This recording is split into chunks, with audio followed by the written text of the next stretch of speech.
Affirm Holdings announced after the market closed yesterday, and the market really liked what they saw. The company is growing really well. They're also on a path to being profitable, and they already generate free cash flow. Over the past year, the stock is up 48%. But you can see that not too long ago, the stock was trading at $24 a share. You could have more than doubled your money if you had invested in Affirm. Now, hindsight investing always looks good, but we have to look forward and see, is this stock a good buy? Is it going to be growing and the stock continuing to appreciate? Well, that's the question I'm going to answer through my analysis and looking at fundamentals, valuing a firm based on their cash flows and their earnings per share. Let me take you through that and we'll get to that conclusion.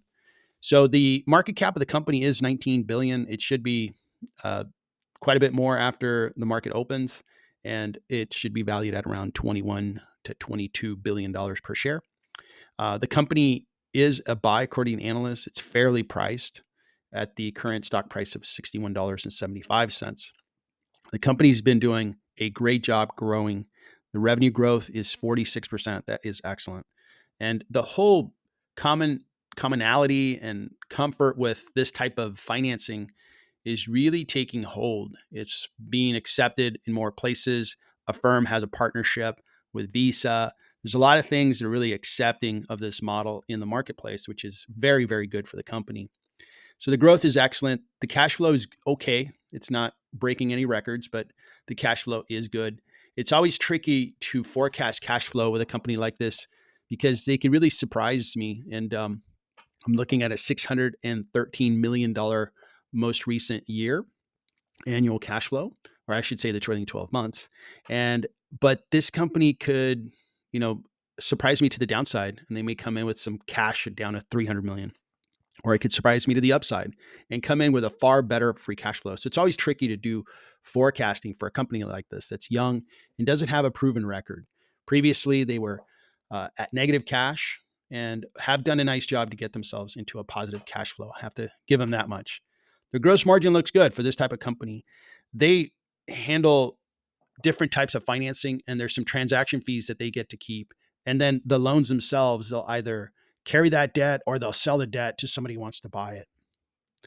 As we look at the forecast of what other analysts have to say about the stock, 17 analysts cover the stock.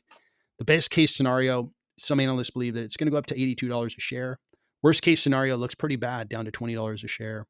So there is a disparity among analysts who have differing viewpoints and points of view of a firm, some of them being very optimistic and some of them being quite pessimistic about the space. Looking at future projections, the revenue is expected to continue to grow nicely, 36% in the year we're in, which is going to end June 30th of 2025. And then next year, it's going to grow by close to 23%, and then 23%, 31%. Those are excellent growth rates. If they execute on that, it's going to be a pretty exciting stock. The earnings per share is going to expand nicely. I'm going to use 2026 figure in my evaluation because I can't get a valuation if I use a negative number. So I'm going to give them that big uh, uh, advantage of using an earnings per share in my valuation a year ahead so I can get a number. So a firm overall is being sold at the stock price before the market opens, and it's going to open, and then the stock price is going to fly up 10 to 14% or so. It's really being sold at a premium already. And when it jumps up in stock price, it's going to be even a higher premium. But overall, it has a premium of 26%. Most of that premium is coming from the earnings per share valuation. It's just hard to value a company like this that has such low profitability. And maybe in the future, they will grow into the stock price they have. But I'm not an investor into stories. I'm more of an investor into fundamentals. And these are the best fundamentals I could use. When I look at cash, the company is closer to fair value, but still priced at a premium. Overall, this is a pass for me. I think it's great that a firm is working, but there are other investments in financial services that I think could produce a better rate of return for me at lower risk. You think about a business like a firm, if we got into a recession and a number of their customers didn't pay their loans and a firm had to take those losses, that would be an issue for a firm. And it could really reduce the value of the company and reduce the share price and cause a big loss in my stock price. So I would want to avoid that.